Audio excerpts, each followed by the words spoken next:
નમસ્કાર, મારી YouTube channel રાજેશમાં સ્વાગત છે. મારા વિષય છે એજ્યુકેશન પાર્ટ 3, 3 જુલાઈ 2022. આ વિષય બરાબર લાગે તો લાઈક કરો, શેર કરો, સબસ્ક્રાઈબ કરો, બાજુમાં બેલ આઇકનનું બટન દબાવજો જેથી નોટિફિકેશન આ બીજા વિડીયો આપને મળી શકશે. હવે પાર્ટ 3 માં માહિતી આપું છું આપણે. Education part 3. હવે એમાં મારા બે વિષય છે. મને કેવું શિક્ષણ અને આદર્શ શિક્ષણમાં ધાર્મિક શિક્ષણનું મહત્વ. આ બે વિષય મારા છે. ચલો આપણે ચાલુ કરીશું. હવે મને કેવું શિક્ષણ એ વિષયના સંદર્ભમાં મારે જણાવવાનું. જે શિક્ષણ વ્યવસ્થા પોતાના ઉદ્દેશ્ય સફળપૂર્વક હાંસલ કરી શકે તેવી શિક્ષણ વ્યવસ્થા ગમે. તો પ્રશ્ન હોય તો એ શિક્ષણ કઈ છે? તો તેનો જવાબ એ છે, શિક્ષણનો મૂળભૂત ઉદ્દેશ્ય વ્યક્તિમાં રહેલી બૌદ્ધિક ક્ષમતા, વિચારશક્તિ, કલાશક્તિ ખીલાવવા, તેની તે શક્તિને અનુરૂપ તેને નિશ્ચિત ધ્યેય તરફ દોરી લઈ જવાનું. એટલું તે જીવન આવતા સંઘર્ષમાં જજુમાં તાકાત બક્ષવાનો છે. આથી વ્યક્તિત્વ વિકાસ, ચારિત્ર વિકાસ, સત્ય, અહિંસા, વિનય, વિવેક, પરોપકાર, પ્રમાણિકતા, કૃતજ્ઞતા આદિ ગુણ સિદ્ધ કરીને વ્યક્તિને સાચા માનવ બનાવવાનો શિક્ષણનો મૂળભૂત ઉદ્દેશ્ય છે. જે શિક્ષણ વ્યવસ્થા આ બે ઉદ્દેશ સફળપૂર્વક હાંસલ કરી શકે તે મારી પસંદગીની શિક્ષણ વ્યવસ્થા. તો મારી દ્રષ્ટિએ આજની શિક્ષણ અનેક દોષ છે, ઘણા બધા છે. દરેક વિદ્યાર્થી વિજ્ઞાન મળી વિજ્ઞાન આ છે, બીજું કોઈ વિચારવું હોતું જ નથી. આ ગણત શકામાં ભારતની મોટાભાગની યુવા શક્તિ ઢળાઈ જાય છે. વિદ્યાર્થી સિદ્ધિ હાંસલ કરે છે એ વાણિજ્યમાં જાય, વાણિજ્યમાં પ્રવૃત્તિ પ્રાપ્ત કરી શકે એવો વિદ્યાર્થી જઈ ચડે છે. ખાસ કરીને શિક્ષણ આપવાની જવાબદારી લઈ પડ્યા શિક્ષકોને વિદ્યાર્થી અંતરક્ષ શોધીને ત્યાં ચોક્કસ માર્ગ કરશે તેને અનુરૂપ ધ્યેય દર્શાવવાનો કોઈ રસ હોવું લાગતો આથી કોઈ બિનો હોય. વિદ્યાર્થી જીવનમાં મધ્યના પ્રશ્ન પહેલા વડીલો અહીંયા અન્યને પૂર્વક આપેલા માર્ગ શું બોલ અથવા શિક્ષણ વ્યવસ્થા ઉપરોક્ત ધારામાં વહી જઈને પોતાની શક્તિઓ ફીરે વિચારો બની જાય છે.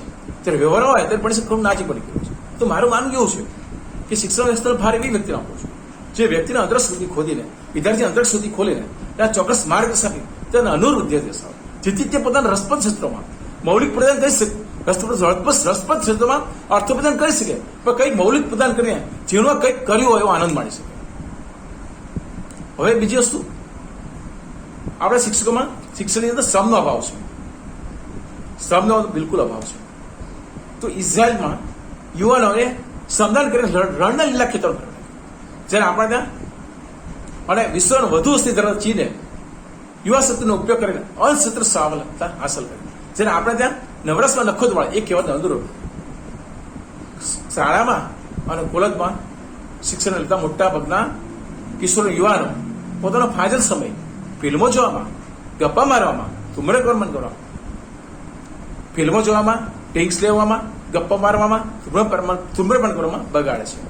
ભૂતકાળનો ભવ્ય વારસો ધરાવતા ભારત વર્ષે યુવાની નિમ્ન કક્ષાની આઠીઓનું કાળું લાંછન લાગેલું છે. તો મારું માનવું એવું છે, અઠવાડિયામાં અમુક દિવસ અમુક કલાક શ્રમ હોવો જોઈએ. એટલું જ નહીં, વેકેશનમાં અમુક દિવસથી શ્રમ શિબિર યોજવી જોઈએ. શ્રમ શિબિરો યોજવી જોઈએ જેથી આપણને ફાજલ પડેલી વણ કુદરત સંપદ, જમીન, ખનીજ, નદીનું પાણી વગેરેનો ઉપયોગ થઈ શકે.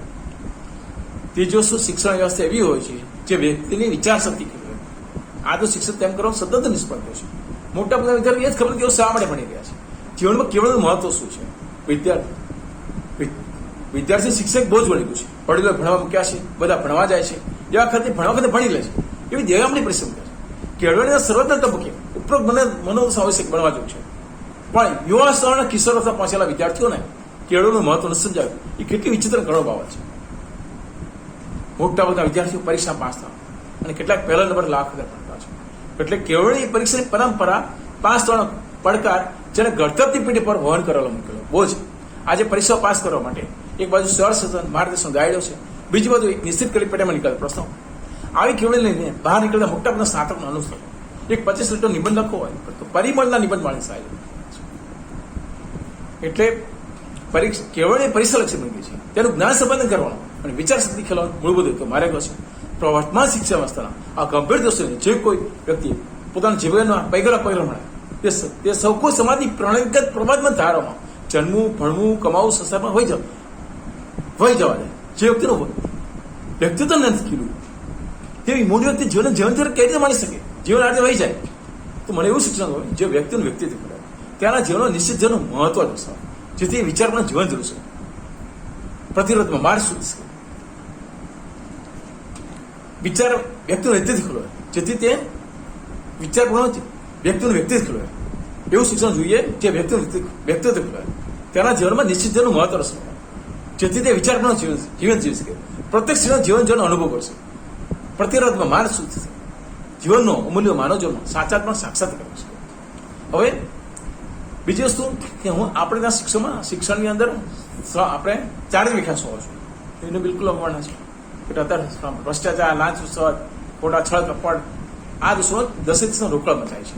તો એવું માનું છું ભૂતકાળમાં થઈ ગયેલા મહાપુરુષના જીવન ચારિત્ર એમનો ચારિત્ર વિકાસ કરવામાં આવે.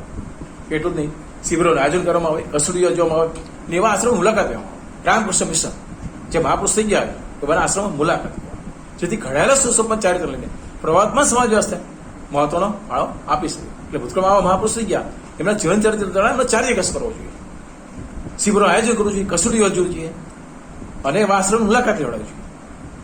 રામકૃષ્ણ મિશન આશ્રમ એવા અનેક આશ્રમો છે જેથી ઘડાયેલા સુસંપન્ન ચારિત્ર પ્રવાદમાં સમાજ વ્યવસ્થાને મહત્વનો ફાળો આપી છે.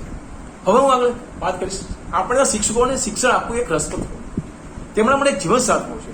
આજે શિક્ષકોને શિક્ષણ આપવું એ અર્થોપાર્જન કેવળ અર્થોપાર્જન મળી ગયું, એ એટલી બધી હતી જે દેશના ભાવિ નાગરિકના ચારિત્રને ઘડવી ગયા છે. તેમની વચ્ચે ઉચ્ચ જીવન ધોરણની હરીફાઈ પ્રવેશી છે. આદિ શિક્ષણ ભયંકર ત્રુટી છે. ભયંકર એટલા માટે ત્યાં અનેક દુશ્મન જન્મતા આવતા છે. વિદ્યાર્થી માનવ બન્યા પહેલા શિક્ષક પોતે પહેલા માનવ હોવો જોઈએ, તો તે ઉદ્રશ્ય છે. આમ મેં મારી શિક્ષણ વ્યવસ્થા વાત કરી. મારી શિક્ષણ વ્યવસ્થા આદર્શ શિક્ષણ વ્યવસ્થા જો એને વ્યવહારિક સ્વરૂપ મળે વ્યક્તિનો અંગત નહીં, આર્થિક અને સામાજિક વિકાસ થઈ શકાય છે.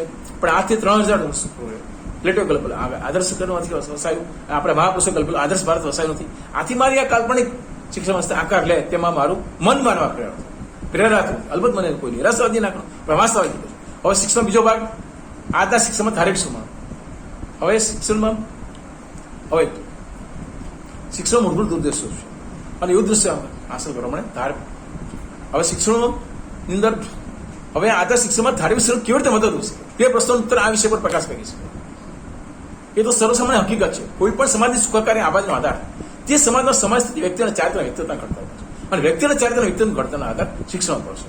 તો શિક્ષણ મૂળભૂત ઉદ્દેશ છે વ્યક્તિમાં રહેલી બૌદ્ધિક સત્તા, વિચાર શક્તિ, કલા શક્તિ ફેલાવવાનો, તેની તે શક્તિના અનુરૂપ તેને નિશ્ચિત ધ્યેય તરફ દોરીને લઈ જવાનો. એટલું તે જીવનમાં આવતા સમૃદ્ધ સમય જજ્જોમાં તાકાત બસવાનો છે. આ વ્યક્તિનો વિકાસની ચારિત્ર વિકાસ, સત્ય, અહિંસા, વિનય, વિવેક, પરોપકાર, પ્રમાણિકતા, કૃતજ્ઞતા આદિ ગુણો સિંચન કરીને વ્યક્તિને સાચા માનવ બનો શિક્ષણનો મૂળભૂત ઉદ્દેશ્ય છે. હવે આધુનિક શિક્ષણ વ્યક્તિના વિકાસમાં સફળ થયું એમ કહી શકાય. સારા આરોગ્ય, સારો તબીબ, પણ એક સારો માણસ નથી બનાવી શકતો. એટલે આજે શિક્ષણ પ્રાપ્ત અર્થક છે, કેવળ અર્થક છે. સારો આઈએસ બને, સારો તબીબ બને, સારો વિદ્યાર્થી બને, પણ સારો માણસ નથી બની શકતો. સારો તબીબ બને, સારો વિદ્યાર્થી બને, સારો આઈએસ ઓફિસર બને, સારો એકાઉન્ટન્ટ બને, એક સારો માણસ નથી બની શકતો. તો એનું કારણ કે શિક્ષણમાં કેવળનો અભાવ છે, ધાર્મિક કેવળનો અભાવ છે શિક્ષણ. એટલે આ તો શિક્ષણ પ્રાપ્ત કરીને આ શિક્ષણ પ્રાપ્ત ધ્યેય શું બની ગયું?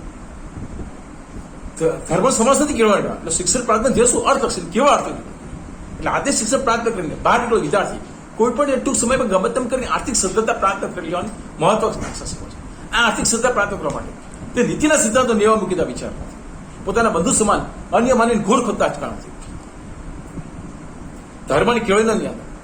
ધર્મ નીતિનો કેળવણી સમાજ નથી કરવામાં આવે. માણસ પશુ સમાન બની ગયો, જેનું કોઈ લક્ષ્ય નથી. ગમે તેમ કરી પૈસા પ્રાપ્ત કરે.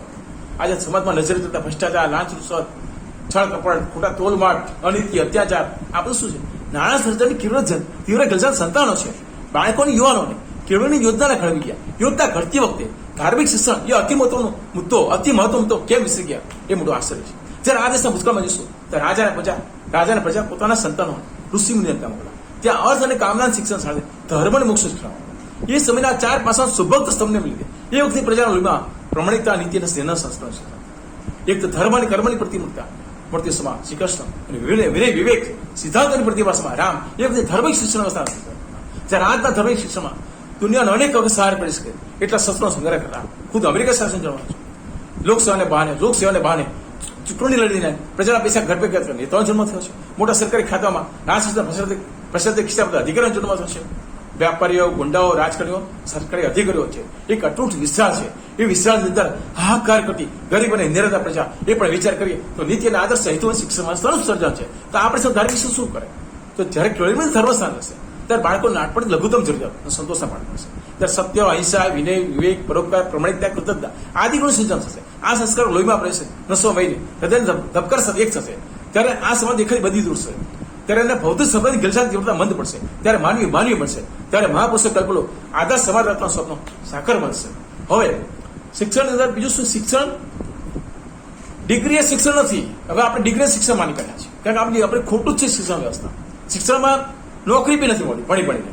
એટલે હવે બીજું સમજવાનું છે આપણે. મેં એક વાંચ્યું હતું, only degree are not important job, ઇંગ્લિશમાં. everyone have got to something achieve the life. Everyone have got to something achieve life. For the achieving this, he got high level education with great struggle. Education necessary for everyone, but for successful job, he got logical mind. Also, he got logical mind, but for equal job, but for education necessary for everyone. Everyone have got something achieve life. For the achieving this, we got high level education with great struggle, but for successful job, he got logical mind with degree experience and extraordinary technical knowledge are also required for the job with good communication. બીજું રૂસો વાંચો. હવે રૂસો was great thinker and philosopher. His new science simply French and Kessler French idealism.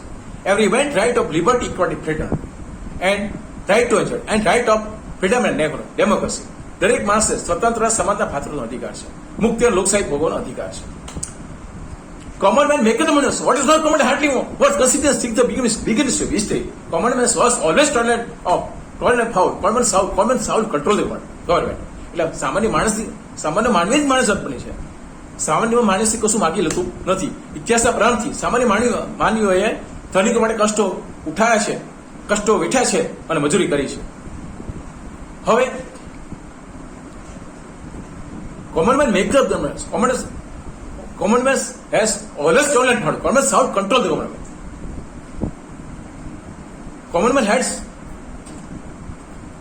Common man make up the what is common hardly significant. Common has always tolerant power. Common soul control the government. સામાન્ય માણસની શાસન વ્યવસ્થા હોય. Everyone if not qualified education, training was good. જો શિક્ષણ જો માણસ બગાડવામાં માણસ સારો જ છે, પ્રત્યેક માણસ. હવે આગળ કેનેડાનો સિદ્ધાંત, આગળ દેશને આગળ લાવવા માટે શું વિચાર શિક્ષણ વ્યવસ્થા. હવે શિક્ષણમાં આ વસ્તુ સમજતો જ જોઈએ. Kennedy advocate here progress not for the American but for all people. He does not want peace pursuit or military stand peace shall be pursuit or goodwill and understanding between nations.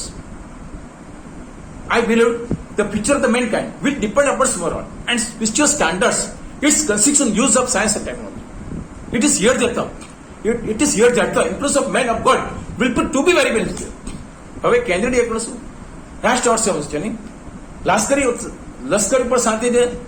લશ્કર ઉપરની શાંતિ નહોતા માનતા, કદી શાંતિ નહીં બગાડ. એટલે રાષ્ટ્ર અર્થવ્યવસ્થા એકબીજાના દ્રષ્ટિકોણ સમજવાની ભાવના કરવા માંગતા. અને બીજી વાત મેં એ બી વાત એટલે કે માણસનું ભાવિ વિજ્ઞાન અને ટેકનોલોજીના હાથમાં કરવા. વિજ્ઞાન આધ્યાત્મિક અને નૈતિક મૂલ્યો પર આધારિત છે. વિજ્ઞાન અને ટેકનોલોજીના હાથમાં આધારિત નૈતિક મૂલ્યો પર આધારિત છે. માણસ જાતું ભાવ વૈજ્ઞાનિકો પર મારી નાખ્યા, 3000 વિજ્ઞાનિક મારી નાખ્યા, 22 તો પરમાણિક વૈજ્ઞાન હતો પોતાનો. હવે ક્યાંથી આગળ આવીશું? 22 પરમાણિક વૈજ્ઞાન હતો પોતાનો. લોકોને એક કે બે બી નથી હોતા. ઈરાન એક મરી ગયો, આખું અણુ રીતે બંધ. આ છે તમારા વિશે પૂરો જાય.